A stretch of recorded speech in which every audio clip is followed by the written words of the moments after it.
Bonjour, chers amis, au nom du Père et du Fils et du Saint-Esprit. Seigneur, je te confie tous nos amis et connaissances. Je te confie les intentions particulières. Je te confie les malades. Je te confie ceux qui ont besoin de réconfort et de soutien. Je te bénis, Seigneur, pour ceux qui vivent des moments joyeux. Seigneur, accompagne ceux qui vont quitter cette terre en ce jour, qu'ils voient ta lumière. Je te confie, Seigneur, ceux qui attendent une nouvelle. Fais descendre sur chacun ton Esprit Saint. Fais descendre sur chacun ton esprit de guérison, ton esprit de force, ton esprit de piété, de science, ton esprit de sagesse et d'amour filial. Je te confie le monde scientifique, que toutes les décisions qui seront prises soient pour le respect de la dignité de la personne humaine.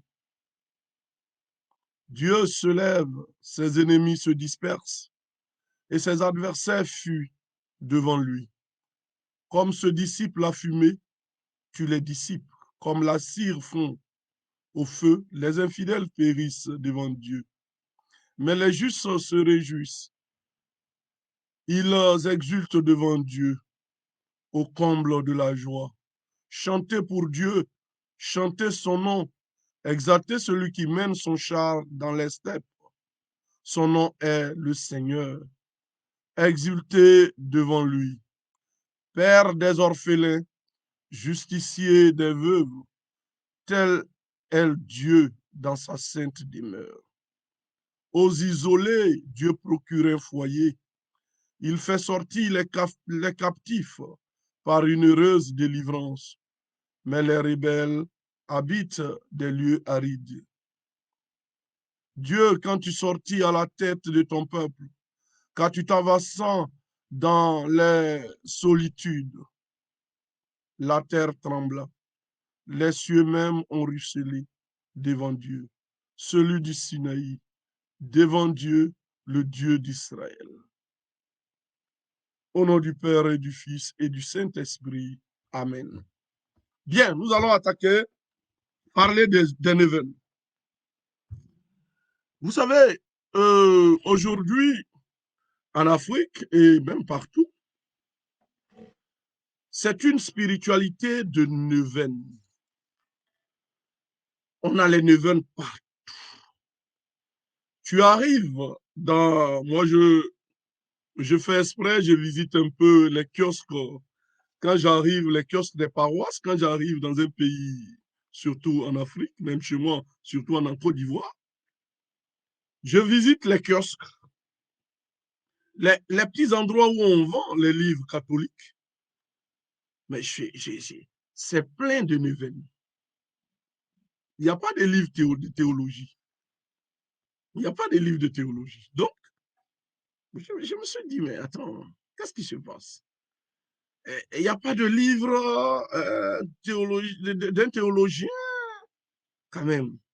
C'est les Neuvaines. Neuvaine à Saint-François, Neuvaine à Saint-Rita, Neuvaine à Sainte-Clotilde, Neuvaine à Saint-Djadji, Neuvaine à Saint-Nguessan, Neuvaine à Saint-Mouloukou, Neuvaine à Saint-Cécile, Neuvaine. Et quand on regarde un peu, tu vas chez un catholique africain, la première des choses que tu peux trouver sur la table, c'est des neuvaines. Plein de neuvaines. Et donc, il y a une spiritualité liée aux neuvaines. Ce n'est pas mauvais de faire les neuvaines. Mais comme je l'ai dit, vous savez, toute spiritualité, toute dévotion a doit découler d'une théologie, d'une bonne orientation. C'est ce que je disais à la fête de Saint-Joseph pour vous donner les outils théologiques à partir desquels doit découler la dévotion à Saint-Joseph et les prières à Saint-Joseph. Parce que une prière qui ne découle pas d'une théologie, d'une bonne théologie catholique et d'une doctrine, il y a facilement des déviations. Pourquoi il y a des déviations au niveau du Saint-Esprit, par exemple, au niveau des charismes et autres? Mais parce que ça ne découle pas d'une bonne pneumatologie, d'une bonne doctrine sur catholique, sur l'Esprit Saint. Et donc, parce qu'une spiritualité, je n'invente pas une spiritualité comme ça. C'est vrai, peut-être j'ai eu une révélation privée qui n'est pas une révélation publique. Je me suis dit, j'aime bien cette spiritualité, mais ça découle de quelle doctrine? Et voilà pourquoi nous disons qu'il faut purifier les spiritualités, il faut purifier, il faut évangéliser nos spiritualités. Nous devons évangéliser nos spiritualités. Et j'ai dit, pour ceux qui n'étaient pas là, par rapport à Saint-Joseph, j'ai dit, toutes les spiritualités, dévotion à Saint-Joseph doivent obéir à 3 axes. Quand vous partez sur mon mur, vous allez voir l'axe de la divinité, l'axe de l'humanité et l'axe de la sociabilité. Vous voyez, l'axe de la divinité, c'est-à-dire en parlant de Saint-Joseph, il ne faut pas oublier que Jésus, son Père, c'est Dieu le Père. Hein? La filiation divine, il est Dieu, non pas par rapport à Joseph, mais c'est parce qu'il sort du Père. Donc Saint-Joseph n'apporte rien dans sa divinité, au niveau de son humanité. Parce que si tu ne fais pas attention, tu touches à la divinité de Jésus. Si tu ne fais pas attention par ta manière de prier Saint-Joseph, tu risques de dire que Joseph a tout donné à Jésus. Non, il n'a pas tout donné à Jésus. Si tu ne fais pas attention, tu touches à l'autre pôle. Il faut respecter l'autre pôle de l'humanité. Marie qui donne son humanité à Jésus. Joseph ne donne pas son humanité à Jésus. Le corps de Jésus vient de Marie. Parce que là, si tu ne fais pas attention, tu parles de Joseph dans le sens d'un père, comme mon papa Djadji avec ma mère Bobo Cécile, tu risques de toucher à la question, à la doctrine de la virginité perpétuelle de Marie. Mais là où Joseph intervient, c'est dans la sociabilité. C'est-à-dire, Joseph permet à Jésus d'avoir une famille, d'avoir un ancrage sociétal et social. Donc, il y a 3 axes dont j'avais donné comme ça. Donc, au niveau théologique, pour que toutes les spiritualités sur Joseph, le discours sur Joseph, il faut faire attention sur les 3 pôles. Parce qu'on va entendre beaucoup de choses. On risque de tomber dans des déviations. Donc, parlant des neuvaines, donc, les neuvaines aussi doivent être bien orientés. Oui, doivent être bien orientés. Qu'est-ce qu'une neuvaine? Une neuvaine est une prière que l'on récite ou médite à 9 reprises. La neuvaine vient de 9. La neuvaine peut donc être une prière de 9 jours, 9 heures, ou ça peut être, par exemple, je fais chaque jour, je prends chaque mois, je fais une prière pendant 9 mois, c'est une neuvaine. Vous voyez? Et la neuvaine est aussi une dévotion privée ou publique destinée à obtenir des grâces déterminées. La neuvaine fait partie de ce qu'on appelle des piétés individuelles ou populaires. C'est-à-dire quoi? Vous savez, on a des prières, ce qu'on appelle les prières publiques, par exemple, quand vous vous retrouvez pour faire le chemin de croix, c'est un exercice spirituel public. Quand vous récitez, vous vous mettez ensemble pour faire le rosaire, ce rosaire que vous faites est un exercice spirituel public. Mais il y a des exercices spirituels privés. Quand moi, je fais mon rosaire, quand je fais mon rosaire, je change des intentions ou j'organise mon rosaire de manière personnelle, c'est un exercice privé. Et cet exercice privé-là, je ne peux pas l'imposer de manière publique. Vous comprenez? Par exemple, moi, je me réveille chaque matin, j'aime méditer un psaume. C'est un exercice spirituel privé.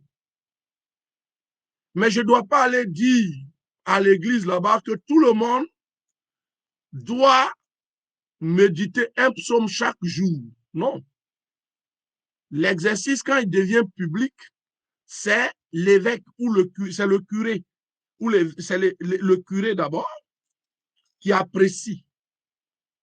Et ce qui crée des palabres, il y a des gens, ils veulent imposer leur exercice privé aux autres. Ils veulent que ça soit forcément public. Non, non, non, non, non. Et donc, les neuvaines font partie des exercices et des piétés populaires. C'est des exercices spirituels privés ou publics. Et sur ce point, j'aimerais vous préciser qu'un exercice spirituel est facultatif. Vous voyez, au niveau communautaire, regardez le chemin de croix, un jour je vais parler de cela. C'est un exercice spirituel qui nourrit l'âme, mais il est facultatif. Il n'est pas obligatoire. Ne soyez pas étonnés que dans une paroisse, on ne fasse pas le chemin de croix. Ne soyez pas étonnés que durant le temps de carême, un curé choisit de ne pas faire le chemin de croix, mais fasse par exemple le rosaire chaque vendredi ou le mercredi. Ne soyez pas étonnés que d'une paroisse à une autre, la manière de faire le chemin de croix change. C'est un exercice non obligatoire. Vous voyez, la manière de faire, tout peut changer d'une paroisse à une autre. Et il y a quelqu'un qui m'a posé la question hier, sur sa paroisse, ils n'ont pas fait de chemin de croix. Le curé, il est libre. Hier, il est libre. Au niveau de la solennité de Saint-Joseph, qui tombe un vendredi, il est libre. Et puisque c'est un exercice non obligatoire qui peut se faire dans le temps de carême ou en dehors du temps de carême, vous voyez, le chemin de croix, ce n'est pas seulement lié au temps de carême. C'est un exercice de piété. Et l'Église, un diocèse, l'Église voit que ça aide dans la foi durant le chemin de croix. On conseille, mais on n'oblige personne à le faire. Donc, on ne peut pas mettre le chemin de croix au même niveau qu'une messe. Vous comprenez, c'est un exercice spirituel simple. Vous comprenez? Donc, souvent, un chrétien te dit, mais pourquoi chez moi, là, le chemin de croix, c'est 10 stations ou 8 stations, mais le chemin de croix ici, bon, pourquoi le chemin de croix public au niveau du grand chemin de croix, bon, dans le diocèse d'Abidjan, on décide de ne pas faire, c'est pas obligatoire en fonction des gens. Un évêque peut dire, ben bon, je laisse ça à l'appréciation de chaque prêtre. Ça va? Donc, les neuvaines ne sont pas obligatoires. Ça va? Ne sont pas obligatoires. On continue. Quelle est l'origine biblique de la neuvaine? La neuvaine de prière, adoptée par les catholiques dès les premiers siècles, trouve son origine dans le livre des Actes des Apôtres. En effet, après l'ascension de Jésus, les apôtres ont prié durant 9 jours avec la Vierge Marie jusqu'à la venue de l'Esprit Saint à la Pentecôte, le 10e jour. Actes chapitre 1er, versets 12 à 14. Donc, retenez que les premiers chrétiens observaient des jours de prière. Et, vous voyez le triduum qui vient les 3 jours avant Pâques, Les premiers chrétiens, ils ont organisé leur temps de prière, leur moment de prière, vous voyez. Et en suivant la Bible, et, étant donné que les apôtres ont observé, ont attendu 9 jours, 9 jours entre l'ascension et la Pentecôte, les premiers chrétiens aussi, et les premiers chrétiens ont dit, ben, nous aussi, on va s'organiser au niveau spirituel. Par exemple, quand la Pentecôte approche, vous avez les neuvaines à la Pentecôte qui existaient depuis les premiers siècles. Des premiers siècles, des premiers chrétiens méditaient le Veni Creator, Spiritus, Sanctus, et ils chantaient, chacun, vous savez, parce que l'Église est née à Jérusalem et s'est répandue partout dans l'Empire romain, mais dans chaque région, les gens s'organisaient pour prier. Donc, ils vont s'appuyer sur le livre des Actes des Apôtres, sur ce verset-là, ce chapitre au moins, et puis ils prennent 9 jours. Donc, voilà comment est né les neuvaines, les douzaines de prières, les cinquantaines de prières, les triduums. Vous voyez, voilà comment c'est né. Ça va?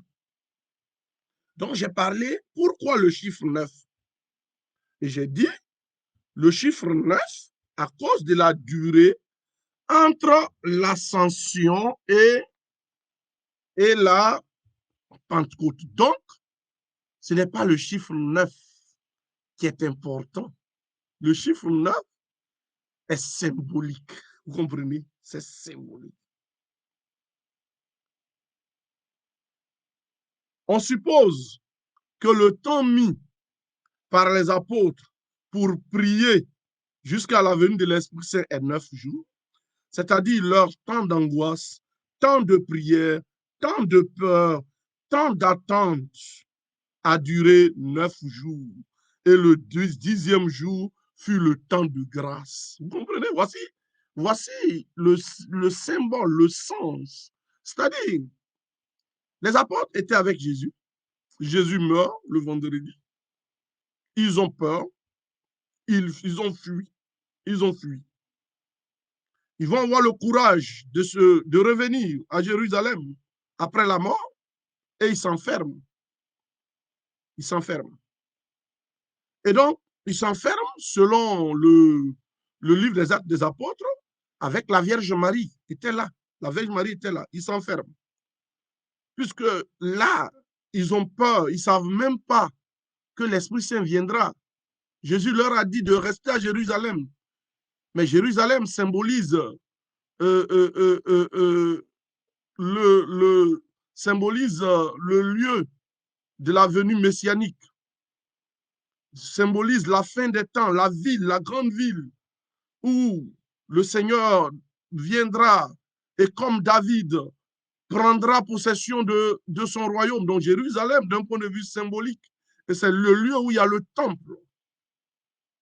Et donc les apôtres cachés, ils avaient peur, ils se posaient des questions.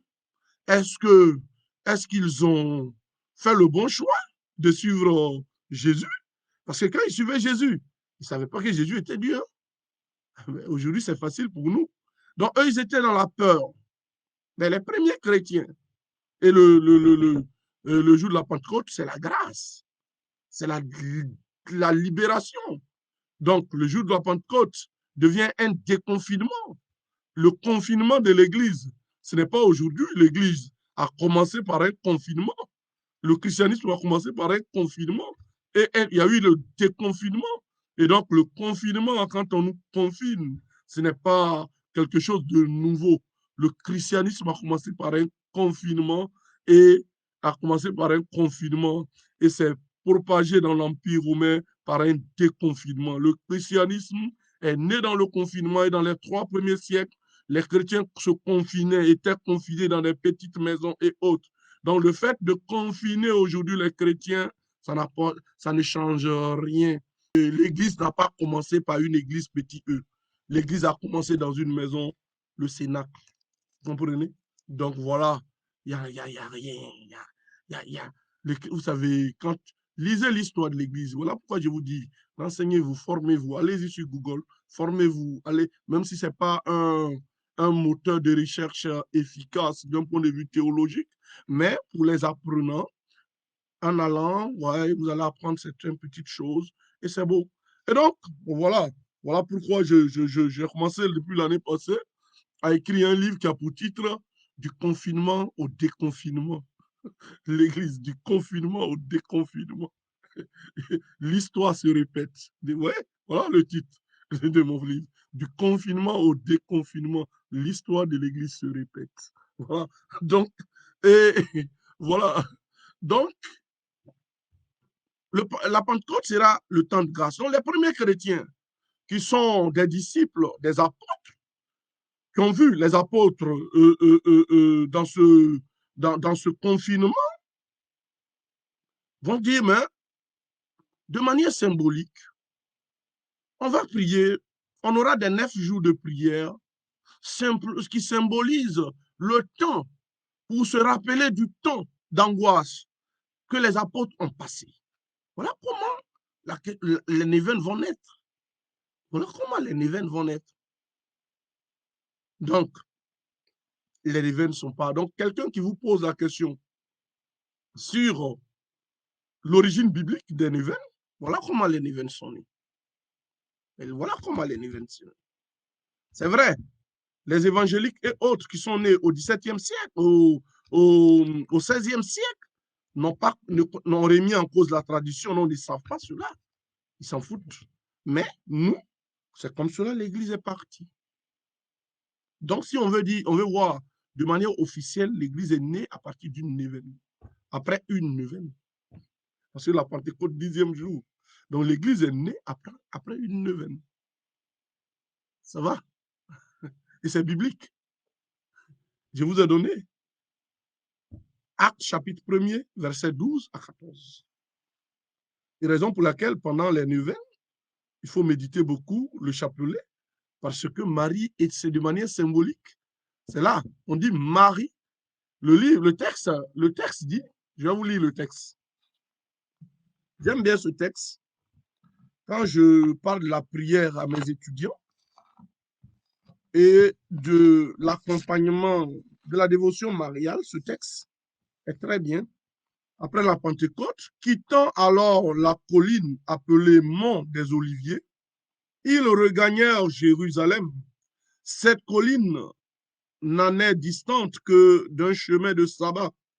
À leur retour, ils montèrent dans la chambre haute où se trouvaient Pierre, Jean, Jacques et André, Philippe et Thomas, Barthélemy et Matthieu, Jacques, fils d'Alphée, Simon le Zélote et Jude, fils de Jacques, tous unanimes, étaient assidus à la prière avec quelques femmes, dont Marie, la mère de Jésus, et avec les frères de Jésus. Donc, Marie est là. Marie est là. Et nous avons Jacques, le frère de Jésus, le cousin de Jésus, chef de l'église de Jérusalem, le premier. Et donc, vous voyez, Marie est là pour les accompagner jusqu'à la Pentecôte. C'est pour dire que Marie est là à la naissance de l'église. C'est pour cela qu'elle est mère de l'église, fille de l'église et image de l'église eschatologique. Elle est fille de l'église, elle est Marie est membre de l'église. Parce que, en tant que, elle est membre de l'église, en tant la première chrétienne. Elle est mère de l'église parce que mère de Dieu, mère de l'église parce que c'est elle était là, prier avec les apôtres à la naissance de l'église. Donc, elle est dans tout. Donc, voilà, je vous ai lu. Et Marie sera là jusqu'à la Pentecôte. Ça va? Donc, voilà l'origine. Si on vous pose la question sur l'origine biblique de nos neuvaines. Mais en quoi consiste une neuvaine? Une neuvaine, c'est faire une prière pour un problème précis. Dans la neuvaine, par exemple, je fais une neuvaine pour obtenir telle chose, pour demander telle chose à Dieu. Vous voyez? Une neuvaine, je fais ma neuvaine pour obtenir, pour demander, pas obtenir, j'aime pas cette expression. Pour demander, parce que nous, dans la prière, nous demandons en vue d'obtenir. Ça va? Ainsi, il peut y avoir une neuvaine à Saint-Joseph, une neuvaine à l'Esprit Saint. Les neuvaines sont souvent faites en fonction de la fête d'un saint ou d'une grande fête de l'Église et elles s'achèvent à la veille de cette fête. Par exemple, il y a des gens dans la tradition, à l'approche de Noël, les chrétiens se disent, avant Noël, on aura 9 jours de prière. Vous comprenez? 9 jours de prière. Et vous allez voir même dans le temps de l'Avent, vous allez voir le temps fort de l'Avent, c'est à partir de 16, 17. Donc une neuvaine. À partir avant les 9 jours de Noël, c'est le temps fort de l'Avent. 9 jours avant Noël. Vous allez voir quand Pentecôte approche, 9 jours avant. Pour Pâques, on a le Triduum. Donc, en fonction des fêtes des saints, lorsqu'il y a une fête d'un saint, les chrétiens préparent cette fête, par une neuvaine. Toujours en rapport avec Actes chapitre 1er, versets 12 à 14. Toujours en lien. Donc, une neuvaine est biblique. Concernant les saints invoqués pour les neuvaines, c'est selon l'intention. Une neuvaine est donc liée à un saint, à l'Esprit Saint, à la Vierge, au Christ ou aux anges et archanges ou encore à une fête liturgique. Donc, l'Église, le chrétien organise sa neuvaine. Mais on peut aussi organiser une neuvaine de prière dans la demande, par exemple, d'un travail. 9 jours de prière pour demander un emploi. J'ai un rendez-vous d'emploi. 9 jours avant mon rendez-vous, par exemple, je dis, je fais une neuvaine. J'ai un rendez-vous à l'hôpital. Je me donne 9 jours de prière avant mon rendez-vous à l'hôpital. Vous comprenez? Je porte un bébé. 9 jours avant l'accouchement, je peux dire, je fais une neuvaine de rosaire. Ça va? Simplement, c'est 9 jours. Il n'y a rien d'extraordinaire, il n'y a rien de magique. C'est comme je peux dire, je fais un triduum de prière. Je fais un triduum de prière avant mon voyage. Donc, je fais 3 jours de prière avant mon voyage. Et donc, je consacre, j'ai une intention précise qui est mon voyage. Et pour ce voyage, je fais 3 jours de prière. Intention de prière pendant les neuvaines. Lors d'une neuvaine de prière, il faut une intention de prière précise. On choisit de faire une neuvaine en fonction de tel ou tel souci, problème ou joie. Pour ne pas être dispersé, en fait, la neuvaine permet de se concentrer sur un but bien précis dans la prière, sur une intention bien précise. On ne peut pas, dans une même neuvaine, avoir une action de grâce, une demande d'emploi, âme du purgatoire et protection. Non. Si c'est une neuvaine pour les âmes de purgatoire, il faut essayer de te concentrer sur cette intention bien précise. Ça va? Tu ne vas pas faire une neuvaine pour les âmes du purgatoire et puis en même temps demander enfant, en même temps demander protection, en même temps prier pour tant, en même temps, non. Non. La neuvaine, en fait, la neuvaine aussi, d'un point de vue stratégique, d'un point de vue de la concentration, la neuvaine permet d'ordonner ses prières. On va parler de ça. Ça va? Ok. Le but d'une neuvaine, le but de la neuvaine est de nous aider à prier successivement pendant 9 jours pour une intention donnée. C'est un exercice de concentration, comme je l'ai dit. La neuvaine permet de prier chaque jour. C'est l'objectif premier de la neuvaine. Donc, si j'ai des neuvaines dans le mois, vous voyez, ça fait que je prie chaque jour. Donc, l'objectif, c'est cela. La neuvaine permet de prier chaque jour. C'est l'objectif premier. Elle aide à avoir une vie de prière personnelle et familiale. La neuvaine permet d'avoir une vie de prière familiale, personnelle, parce qu'on peut faire une neuvaine en famille. Vous comprenez? Ensuite, la neuvaine permet de partager les mêmes intentions et de porter les autres en prière. Vous voyez, on peut être 10, 5 et puis décider de faire une neuvaine pour la guérison de tel. Donc, on partage de manière communautaire, ensemble, des collègues, des amis, une même intention. Vous voyez, on partage une même intention. Et il y a une communion dans la prière. Et c'est très important. Très important quand il y a une communion dans la prière. On continue. Il y a aussi une idée de communion, comme je l'ai dit, car des personnes peuvent être dans les pays ou endroits différents et méditer ensemble une neuvaine. Donc, vous voyez, quelqu'un peut être au Congo, je suis en Belgique, l'autre est au Kenya, l'autre est au Japon, et puis on se dit, ben, pendant 9 jours, on va prier pour telle personne. Vous voyez? Ça va? Donc, vous êtes connectés et c'est ce que en œcuménisme, Courtier va appeler un monastère invisible. La neuvaine peut permettre de créer un monastère invisible. On est loin, chacun là où il est, et on crée ce qu'on appelle une chaîne invisible de prière. Ce n'est pas partagé en inbox, Marie est arrivée chez toi, Joseph est arrivé chez toi, c'est pas ça. C'est des intentions de prière partagées pendant un nombre de jours. Et c'est ça le monastère spirituel, ça va?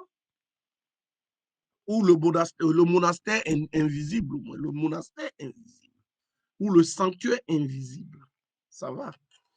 On continue. L'heure de la neuvaine. Il est vrai que pour garder une communion dans la prière, les Juifs et même les premiers chrétiens choisissaient des horaires précis pour telle ou telle heure.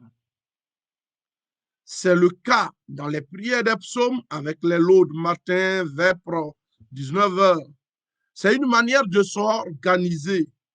Des personnes peuvent donc décider de faire leur neuvaine à une heure bien précise ou dans l'histoire, telle neuvaine peut être recommandée à une heure bien précise. Avec l'évolution industrielle et avec la société actuelle, on ne peut pas être exigeant sur des horaires. Des groupes de prière peuvent trouver une heure pour telle ou telle neuvaine, une heure qui arrange tout le monde. Pour une neuvaine à Saint-Hervé, le fidèle est libre de choisir l'heure qu'il arrange, l'heure qui va lui permettre de prier.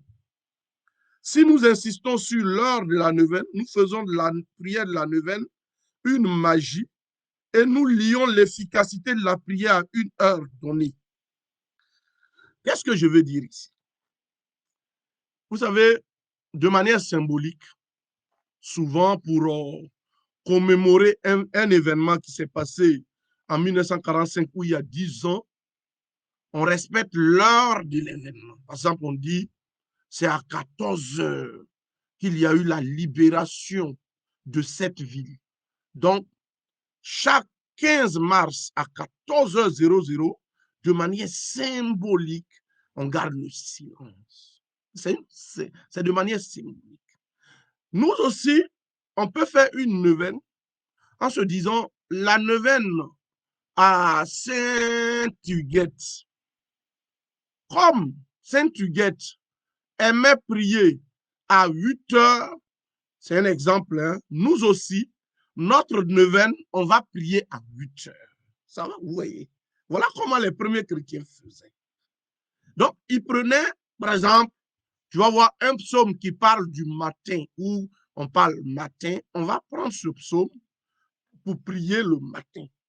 Ceux qui suivent mon cours sur les psaumes, au laïc que je donne, vous allez voir cela. Si on parle du soir, on se dit ce psaume est bien pour prier le soir. Et dans le Moyen-Orient ancien, les gens utilisaient des horaires pour prier. Vous voyez les musulmans, par exemple, les juifs. Et les chrétiens ont pris cela avec les psaumes. On met les laudes le matin, on met les nonnes vers les nonnes, les vêpres, le milieu du jour. Donc, on organise. C'est pour organiser le temps de prière. C'est une organisation du temps de prière. Et lorsqu'ils faisaient cela, il n'y avait pas d'industrie. Il n'y avait pas de révolution industrielle encore. Les gens étaient dans des petits villages, des petits campements, et puis ils se voyaient entre eux et ils priaient. Vous comprenez? Et quand vous voyez la messe anticipée les samedis, ça vient de cela. Parce que les samedis soirs, avant la révolution industrielle, il y avait ce qu'on appelle des veillées, des veillées de prière, des psaumes, parce qu'il fallait toujours veiller, prier, parce que dimanche représente, la messe de dimanche représentait Pâques, la résurrection. Donc, on reprenait la vigile pascale. Mais quand il y a eu la révolution industrielle, avec l'évolution, la modernité, les gens vont au boulot, il y aura des changements au niveau des horaires. Parce qu'il faut rythmer le temps. Ouais, l'Angélus, par exemple, c'est pour rythmer le temps. Et savoir dire aux chrétiens que telle heure, je te rappelle, il faut prier. Et donc, les neuvaines, nous sommes 50 ou 10. On peut organiser notre neuvaine et puis dire, bon, on va prier chaque 15 heures. Oui. Mais ça ne veut pas dire que c'est 15 heures qui donnent la grâce. Mais si 15 heures, je n'ai pas le temps, moi, je prie à 14 heures. Mais pour une question de communion, on a dit 15 heures. Mais ce n'est pas un fétichisme d'heures. Ce n'est pas parce que je n'ai pas prié à 15 heures que Dieu ne va pas écouter ma prière. Non. Donc, ne faites pas du fétichisme et de l'heure de la neuvaine un fétichisme. Non, ce n'est pas ça. Ça va? Doit-on obligatoirement respecter les périodes prévues pour les neuvaines? Il existe des neuvaines liées à des temps liturgiques précis. La neuvaine à l'Esprit Saint est prévue à 9 jours de la Pentecôte. Les neuvaines à la Vierge Marie sont prévues en mai, décembre ou en octobre ou en août. La neuvaine à Saint-Michel est prévue pour les 9 jours avant le 29 septembre. Cependant, un chrétien qui sent le besoin de méditer une neuvaine à l'Esprit Saint ne va pas attendre jusqu'à la Pentecôte. Je peux méditer une neuvaine à l'Esprit Saint maintenant si je sens que je veux invoquer, j'aimerais invoquer l'Esprit Saint. Vous voyez? On peut donc utiliser une neuvaine selon ce qu'on vit sans attendre le moment prévu par l'Église. Mais dans le but de communier avec toute l'Église, nous devons à des moments précis prévues par l'Église, méditer ensemble les neuvaines de l'Église. C'est le sens de la communion. C'est vrai. J'utilise ma neuvaine à l'Esprit Saint chaque 9 premiers jours du mois. Quand le moment prévu par l'Église pour les neuvaines, moment souvent facultatif, d'un point de vue liturgique, en communion avec toute l'Église, je fais, je respecte. Comment choisir les neuvaines? Aujourd'hui, il y a du cafouillage dans le choix des neuvaines. Chacun propose des neuvaines selon ses aspirations.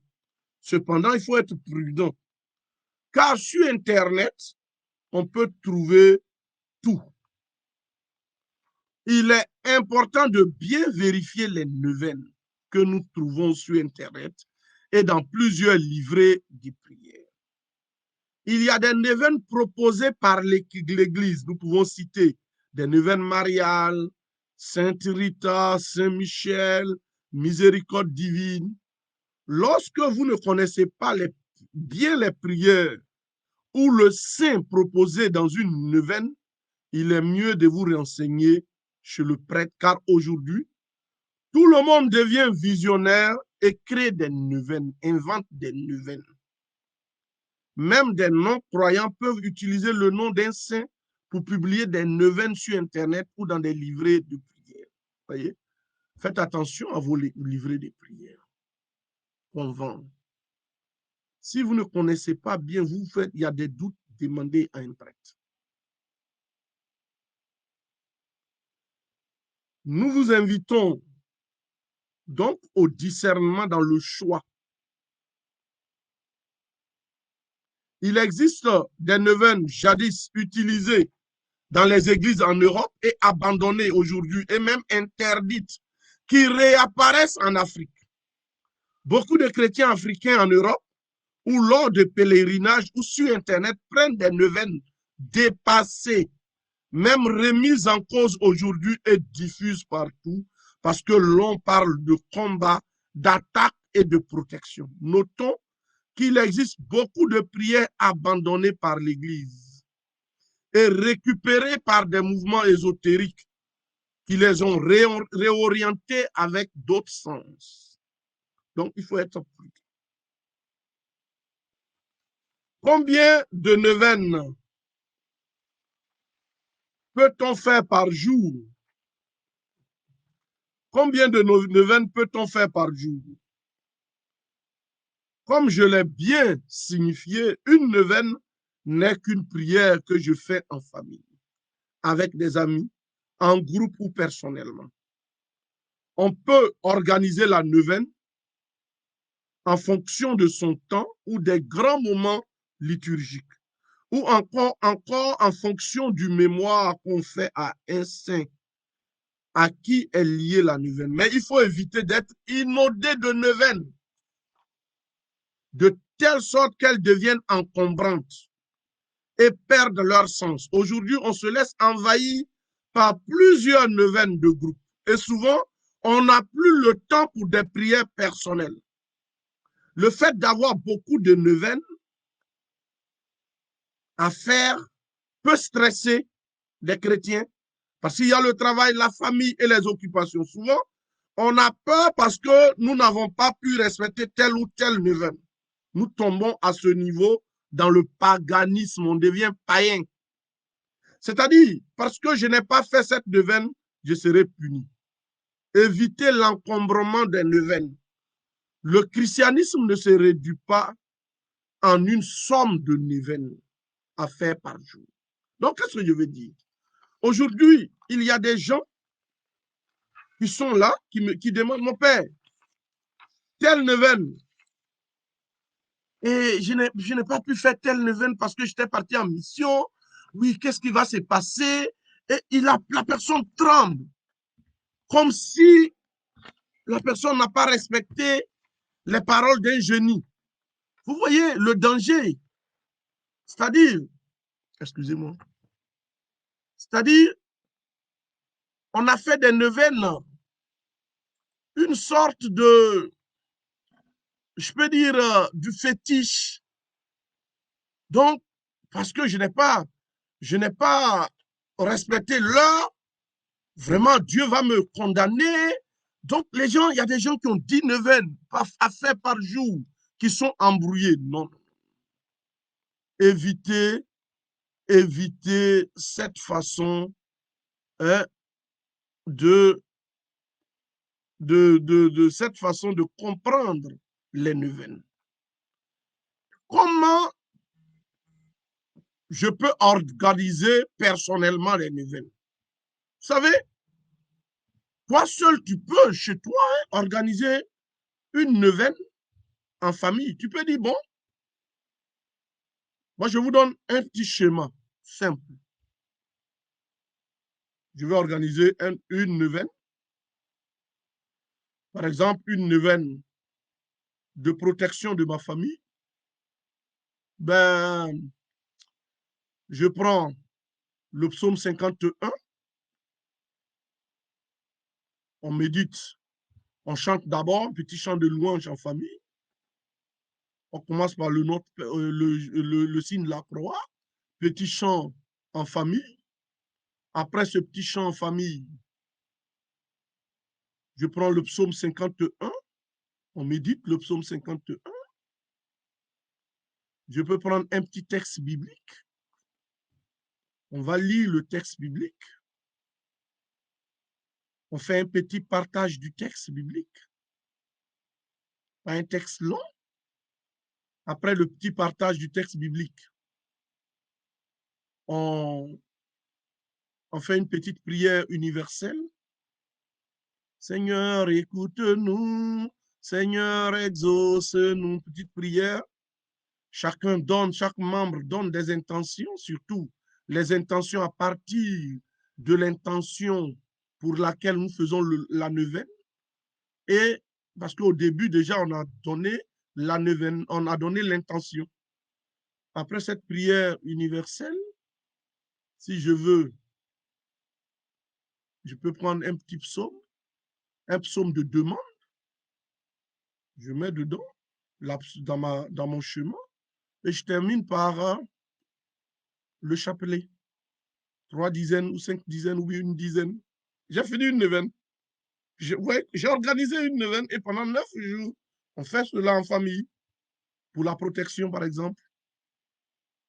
Je peux simplement dire, bon, j'ai choisi la neuvaine à Saint-Joseph, et puis voir un peu l'oraison qui est prévue par l'Église, la prière, et j'essaie d'organiser. Vous voyez, soyez des chrétiens libres qui organisent leur vie de prière en famille, personnellement. Vous pouvez dire, dans ce mois-là, on va faire 3 neuvaines. Une neuvaine de protection, une neuvaine de demande, une neuvaine d'action des grâces. Vous avez les psaumes d'action des grâces. Quand vous prenez la Bible, il y a les psaumes d'action des grâces. Vous pouvez organiser, c'est simplement s'asseoir, faire son petit schéma de prière. Est-ce que vous comprenez? Ce qu'il faut retenir dans les neuvaines, ce n'est pas le chiffre 9 qui permet à la prière d'être efficace. Ce n'est pas l'heure qui permet à la neuvaine d'être efficace. Ce n'est pas, qu'est-ce que je peux dire? Il n'y a pas de couleur. Hein? Une neuvaine, il n'y a pas de couleur. Il n'y a pas de couleur. Aujourd'hui, il y a des groupes, par rapport à une neuvaine de prière, ils imposent une couleur d'habit ou un vêtement à porter par rapport à telle neuvaine. Non, c'est de la sorcellerie, c'est de la magie. Il n'y a pas de triangle à mettre, à faire des signes pour une neuvaine. Non. Une neuvaine, c'est une simple prière. Vous voyez, c'est une simple prière. C'est une prière comme les autres. Comme les autres, mais simplement, comme je l'ai dit, on peut faire ça par rapport à un saint, par rapport à un événement liturgique, par rapport à un événement de notre foi. À mes chrétiens ici, souvent je leur demande neuvaine, on va faire une neuvaine ou douzaine de prières de méditation de textes bibliques. Et pendant 9 jours, c'est une neuvaine dans laquelle ce n'est que la méditation de 9 textes bibliques. Vous comprenez? Donc, je prends les 9 textes. C'est genre une lecture divine, non? C'est-à-dire, on ne fait pas autre chose. On fait au nom du Père et du Fils et du Saint-Esprit. Amen. On introduit l'intention de la neuvaine. Quand on finit l'intention de la neuvaine, on commence par les textes. Et pendant ces 9 textes bibliques, on lit un texte. On médite autour du texte. Donc, c'est ce que j'appelle neuvaine de textes bibliques. On le fait. Comprenez? N'entourez pas les neuvaines d'aspects magiques. N'entourez pas des neuvaines d'aspects ésotériques. N'entourez pas, non, non. Dieu, il est dans la simplicité. Vous voyez? Et il y a des gens qui préfèrent les neuvaines qu'une messe. Non. Et vous n'attendez pas un prêtre pour vous donner les neuvaines à faire. Je vous ai montré que chacun peut créer ses neuvaines. Vous n'avez pas besoin d'un berger modérateur, d'un exorciste pour vous dire, voilà les neuvaines. Tu sens, toi, en tant que chrétien, dans ta famille, tu vas dire, bon, les enfants, hein, madame ou monsieur, pendant 9 jours, essayons de prier. Faisons une neuvaine de 9 jours pour les enfants. Donc, pendant 9 jours, on prie comme intention de prière les enfants. Mais ça peut être simplement 9 jours de méditation du chapelet. Simplement. Ça peut être 9 jours de méditation du Veni Creator. Ça peut être des méditations de psaumes qu'on prend. 9 jours. J'ai une chorale que j'accompagne là. Je leur dis, ben voilà, une fois on a dit, bon, on va faire. Je leur dis, faites 9 jours de louange. Une neuvaine de louange. Une neuvaine de louange. Et pendant 9 jours, créer un temps de louange. Pendant 9 jours, on a fait une neuvaine. On a fait une neuvaine. Et donc, il y a des gens qui vont vous dire, cette neuvaine-là, il faut faire. Si tu fais cette neuvaine-là, tu es béni. Tu auras des grâces. Non! Ce n'est pas la neuvaine qui donne des grâces. Retenez ça. Ce n'est pas la neuvaine qui donne des grâces. Que ta volonté soit faite. Volonté de Dieu et moi ma vie. Volonté de Dieu et moi ma vie. Ça va? Parce que il suffit pas, c'est pas parce que j'ai fait la neuvaine que j'aurai forcément un enfant. Ce n'est pas parce que j'ai fait les neuvaines là que j'aurai forcément mes papiers en Europe. Ce n'est pas parce que j'ai fait les neuvaines que le concours va marcher automatiquement. Non. Comprenez ce que c'est que la prière. Est-ce que vous, c'est pas parce que l'enfant est venu te demander un billet d'avion qu'il aura? Est-ce que tout ce que vos enfants vous demandent, vous donnez? Dieu dit demandez, je vais vous donner, mais il apprécie nos demandes. Et souvent, il nous donne, mais est-ce que nous sommes disposés à recevoir? Quel est mon état de vie? Quel est mon état de vie? J'ai une de mes filles qui me dit, l'abbé, souvent, Dieu envoie des grâces. On demande des grâces, il nous envoie. Mais comme nous-mêmes, on a demandé, ceux qui ont demandé, ils ne sont pas prêts. ça tombe chez quelqu'un d'autre. La neuvaine en elle-même, ce n'est pas elle qui donne des grâces. La neuvaine, ce n'est pas un sacrement qui est efficace en lui-même. C'est une prière. Vous comprenez? Il y a des gens qui vont venir dire, mais j'ai fait, mon père, j'ai fait des neuvaines à Saint-Joseph, neuvaines à Sainte-Élisabeth, neuvaines à ceci. Non, la vie chrétienne ne se résume pas aux neuvaines. Les neuvaines sont des prières. Mais il y a ta vie et il y a Dieu dans sa liberté souveraine. Dans sa liberté souveraine. Hein? Les expressions et cette neuvaine n'échoue jamais. Ça, c'est des expressions païennes.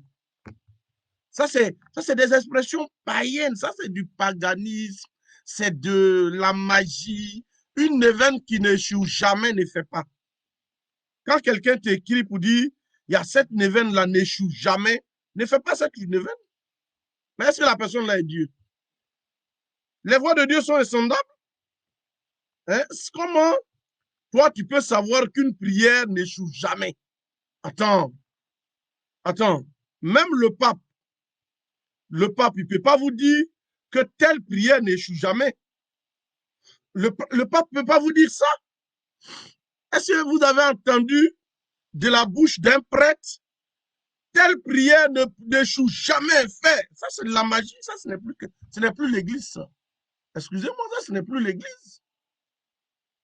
D'abord, quand tu vois ça, quand quelqu'un te dit cela, mais si cette prière n'échoue jamais, mais la personne doit avoir tout, ça devient du fétichisme. Ça devient du fétichisme. Ce n'est pas parce que mon ami Bergson a fait cette neuvaine, il a eu une grâce que je vais avoir la grâce. Non, non. Hein? Vous savez, dans la prière, retenez, dans la prière, Allah n'est pas obligé. Hein? Allah n'est pas obligé. Dieu n'est pas obligé. La prière, c'est un devoir. Dieu te donne le souffle de vie. Il y a des choses même que tu ne demandes pas, Dieu te donne. La prière, ce n'est pas la magie. Chrétien catholique africain. Ce n'est pas, tu as volé. Tu n'étais pas chrétien avant, tu as volé. Tu es parti voler, on coupe ton bras. Et puis tu es devenu chrétien. Tu deviens chrétien, tu fais une neuvaine à Saint-Joseph pour demander qu'on mette que ton bras revienne. Parce que ton bras n'est pas revenu, donc la neuvaine là n'est pas efficace, Dieu n'est pas efficace. Ça, c'est quelle réflexion, ça? Ça, c'est quelle réflexion? Aïe! Toi-même, tu es venu en Europe. Tu sais que tu es passé par Libye. Tu es arrivé. Il y a une procédure pour avoir les papiers. Ce n'est pas Dieu qui donne les papiers. Il y a une procédure. Mais la procédure peut durer 50 ans. Mais ce n'est pas Dieu qui donne les papiers. Dieu veut.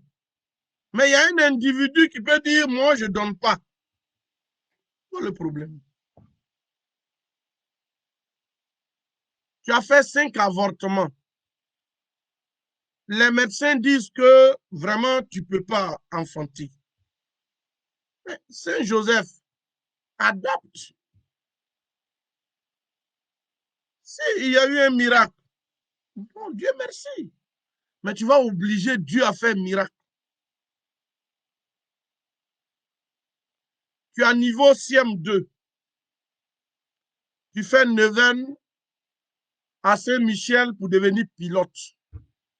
Aïe. Dieu tient compte des réalités. Dieu tient compte des réalités. Mon père Djadji, je ne connais pas mathématiques. Je n'aimais pas les maths. Mais aujourd'hui, je n'ai pas dit, j'ai fait une neuvaine de prière pour aller passer un concours où c'est la mathématique. Attends, c'est quoi ça? C'est quoi ça?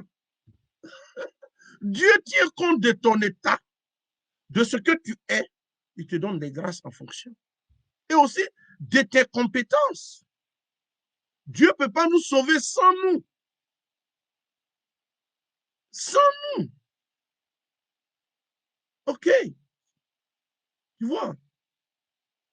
Il y a, je donne toujours le cas du voleur. Tu étais voleur. Ils ont coupé ton bras. Ils ont coupé ton bras. Tu es devenu chrétien.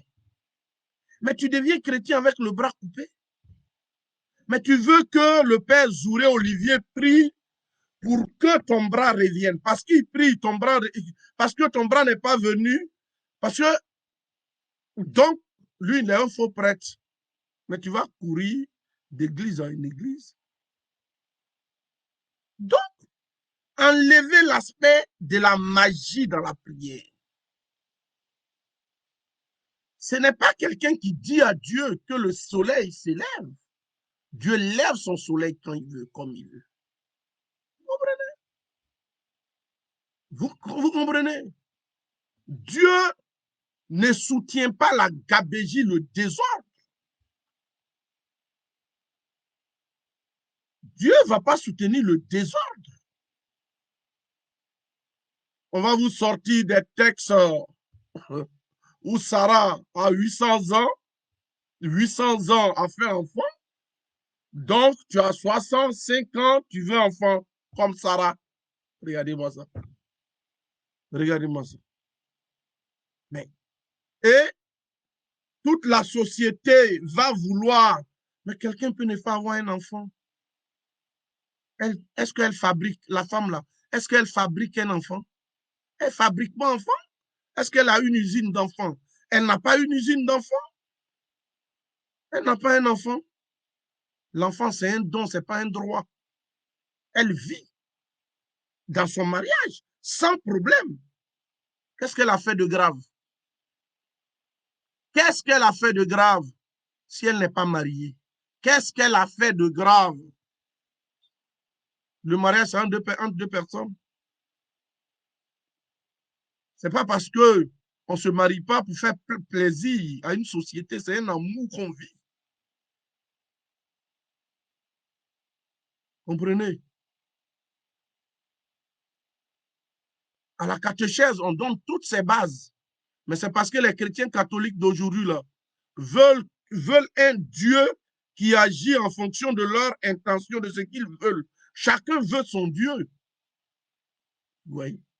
On veut que Dieu donne ce que nous voulons. Ça va? Donc, quelqu'un qui est venu en Europe, tu es venu te débrouiller, tu demandes des papiers, des gens ne te donnent pas. Ce n'est pas la faute à Dieu, c'est la faute à l'homme. C'est la faute à l'homme. C'est la faute à la méchanceté de l'homme. C'est la faute à la méchanceté de la société.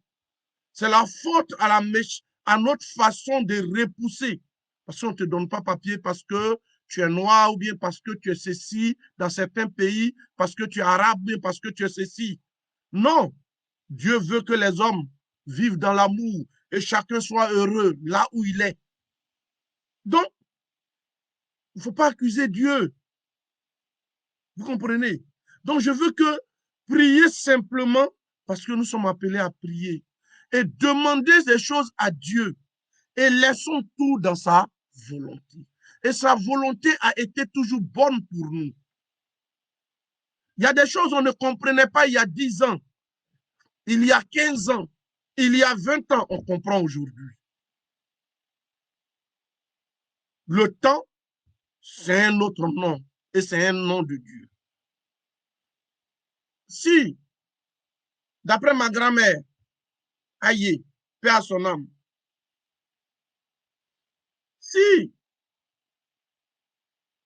tu as demandé Bovroto à Dieu et qu'il estime que c'est Claclo qui est bien pour toi, mais il t'a donné Claclo.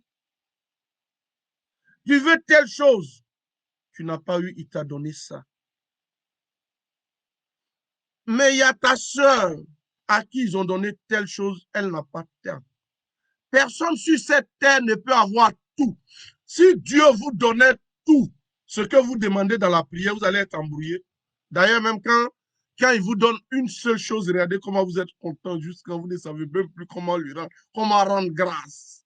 Regardez, tu t'attends pas, Annie, hein, ma fille, hein, Laon, Rebecca, ma fille. Souvent, quand Dieu, il y a des choses, tu t'attendais pas. Il y a des événements, tu t'attendais pas. Dieu te donne comme ça. Mais tu es tellement content. Tu es tellement, pour finir, tu sais même plus comment lui dire merci. Tu voyez? Mais à plus forte raison, s'il nous donne tout. Si Dieu te donne tout, tu seras fou. Regarde dans la Bible. Souvent, Jésus, quand il guérit, il dit au monsieur, non, ne dis à personne, mais le monsieur ne peut pas. La joie est telle. Faites les neuvaines, demandez à Dieu et laissez sa volonté s'accomplir. Demandez à Dieu dans nos péchés, dans notre état, demandons à Dieu et laissons. On n'est pas saint. Chacun demande à Dieu selon son état, en fonction de son état, dans ses limites et dans ses forces. Et laissons Dieu agir dans les neuvaines. Ne tombons pas dans la magie, parce que le fait de tomber dans ce système de magie, c'est comme si Dieu aime certains et il y a d'autres qu'il n'aime pas. Ceux qui l'aiment, ils donnent mariage, ils donnent enfant, et ceux qui n'aiment pas, ils ne donnent pas enfant, ils donnent mariage. Non, ça sont des discriminations humaines.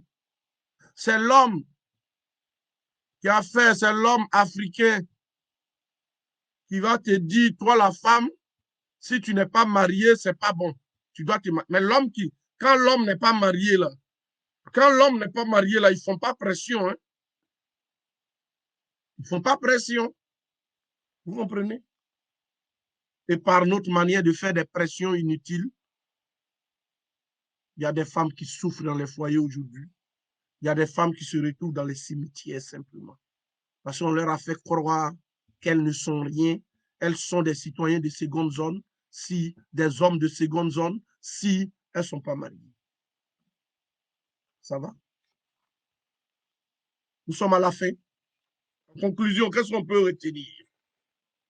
Qu'est-ce que nous pouvons retenir, chers amis, après ce balbutiement? J'espère qu'il vous a plu. La neuvaine, ce qu'on peut retenir, la neuvaine de prière est à encourager, ainsi que toutes les prières qui nourrissent la foi des chrétiens. En famille, on peut organiser des neuvaines de prière, des douzaines de prières. Il faut juste savoir qu'une neuvaine, c'est simplement une prière que je fais à 9 reprises.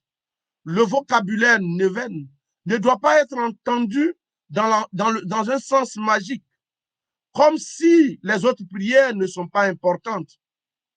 Une neuvaine dans laquelle on lit l'efficacité à un lieu précis, à une heure donnée et à des formalités précises n'entre pas dans la vision spirituelle de l'Église catholique. Parce que pour nous catholiques, on prie, on vit selon l'Évangile et on laisse la volonté de Dieu se réaliser. Nous ne conditionnons pas la grâce de Dieu par rapport à un lieu, une parole, une uniforme ou un nombre de prières. Ce n'est pas parce que je dis Jésus 9 fois par jour à 15 heures devant une statue que ma prière sera exaucée obligatoirement. Par prudence, vous pouvez demander à un prêtre son avis sur telle ou telle neuvaine. Les groupes de prière peuvent se référer à leurs aumôniers. Cette démarche n'a pas pour but de vous infantiliser, mais simplement avoir l'expertise d'un prêtre. La neuvaine de prière est donc recommandée pour l'obtention des grâces, mais il faut éviter toute superstition autour de la neuvaine. L'autre chose importante, c'est cette question.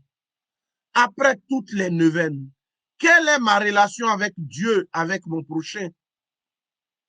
Est-ce que j'abandonne l'infidélité, la haine, la jalousie la corruption, la destruction des foyers des autres, la violence, le mensonge, le vol, après avoir fait les neuvaines de tous les saints et celles liées à Marie et Joseph.